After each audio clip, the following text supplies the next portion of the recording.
Bonjour à toutes les lombriers-mamans et tous les lombriers-papas, bienvenue sur la chaîne du lombrier-compostage facile, j'espère que vous allez tous bien. La semaine dernière, je vous ai fait la présentation du jardi-composteur. Aujourd'hui, on va remplir ce lombrier-composteur de terre et on va y mettre des plantes. Et je vous invite à me suivre dans cet exercice. J'ai préparé 3 bacs de volume à peu près égal, avec ici de la tourbe, ici du lombrier-compost et ici de la terre de mon jardin.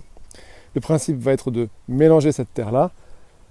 On va avoir du coup un mélange avec du lombrier-compost à 30% à peu près de lombrier-compost, ce qui est le pourcentage considéré comme idéal pour utiliser au maximum les possibilités de ce produit magique. J'ai préparé ce carton ici pour pouvoir faire le mélange tranquillement sans trop perdre de produit. Et ensuite je vais remplir plateau par plateau et mettre tout ça en position au fur et à mesure. Bien lourd en tout cas.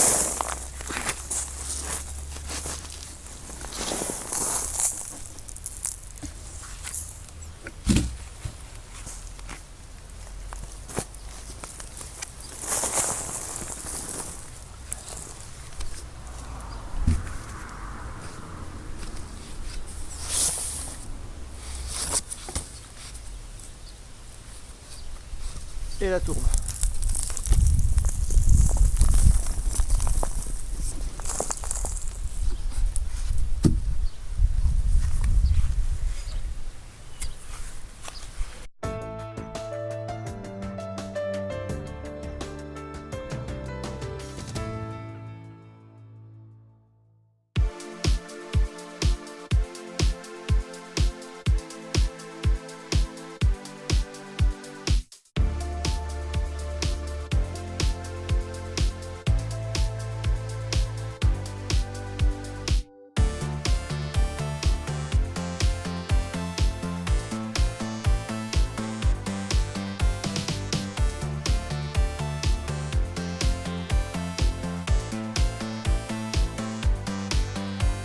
Ciboulette et ciboulette, Nigel, une fleur, du pavot et la godettia. Ça c'est le deuxième niveau et je vais faire le dernier niveau. Alors, je pense que c'est le genre de choses qu'il ne faut pas trop hésiter à bien remplir au départ parce que vous savez les pots ça se vide après.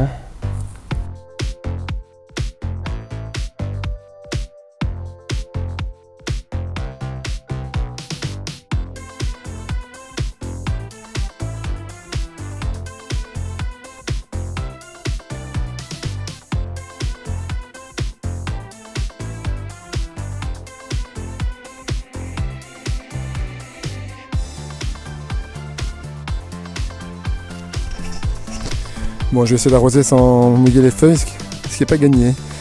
Et on va essayer de faire un arrosage propre. Allez, on y va.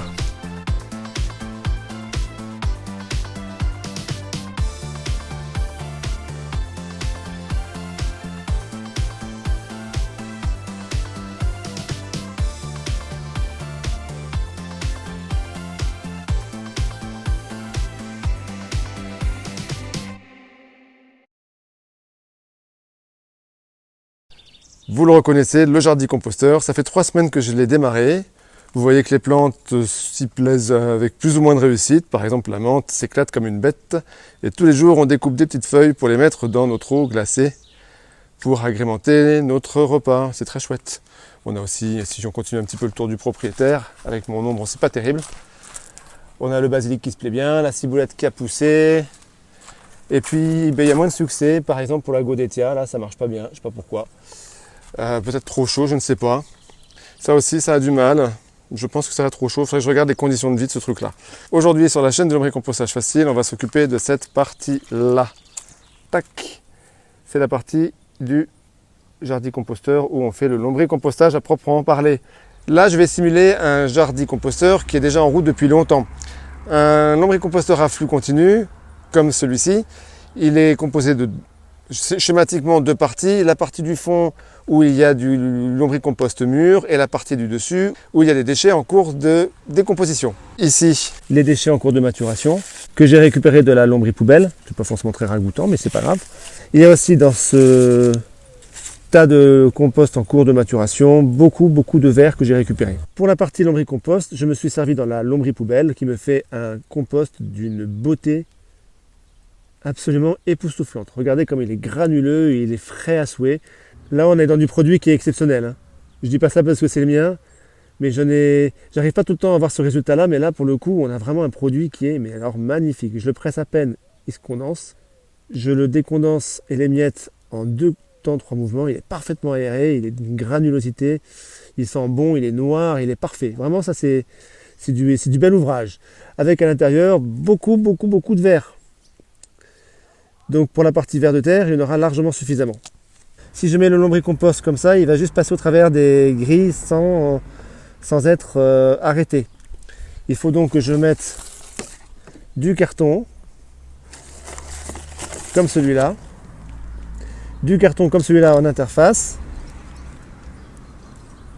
pour que le lombricompost, avec le poids de la colonne au-dessus, se compacte suffisamment pour qu'il fasse une interface un peu solide dans la zone de récolte et que tout ça ne coule pas au travers des grilles tout seul. Le diamètre du lombricomposteur pour sa partie intérieure est de 18 cm à peu près. Je vais découper un rond de carton d'un diamètre de 17 cm, un petit peu plus petit.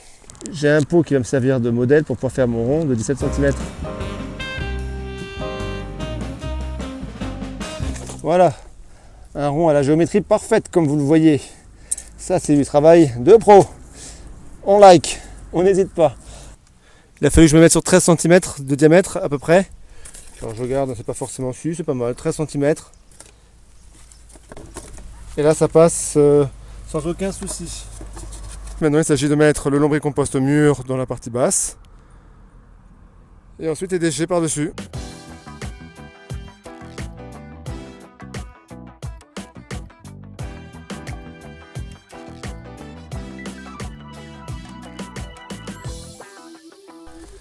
Je rajoute maintenant du carton que j'ai au préalable humidifié.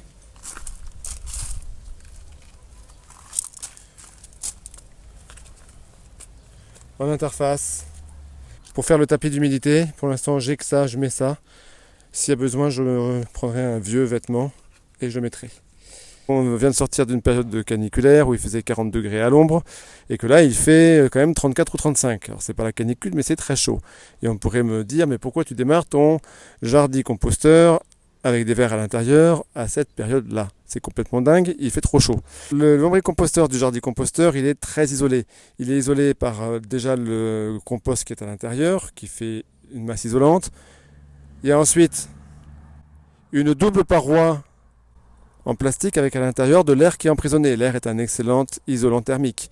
Ensuite, vous avez à nouveau de la terre ici, qui va isoler au niveau de la chaleur. Et puis vous avez encore une autre double paroi. Si bien que la chaleur, pour qu'elle passe, il faut qu'elle passe d'abord cette double paroi, puis la terre, puis une autre double paroi, et qu'elle vienne à l'intérieur du lombricomposteur à proprement parler. Ce qui fait que les vers de terre sont quand même plutôt bien isolés du chaud et du froid. Ça c'est la théorie, je vous dirai si c'est en pratique effectivement le cas. J'espère que cette vidéo vous a plu, si c'est le cas n'hésitez surtout pas à la liker. N'hésitez pas à me faire part de tous vos commentaires dans la zone qui vous est dédiée. Tous les épisodes du Jardicomposteur sont accessibles sur cette playlist ici. Et pour ne louper aucun épisode du lombricompostage facile, c'est très simple et c'est gratuit. Il suffit juste de cliquer là et vous serez abonné. Je vous souhaite de passer une bonne fin de journée. À bientôt, salut!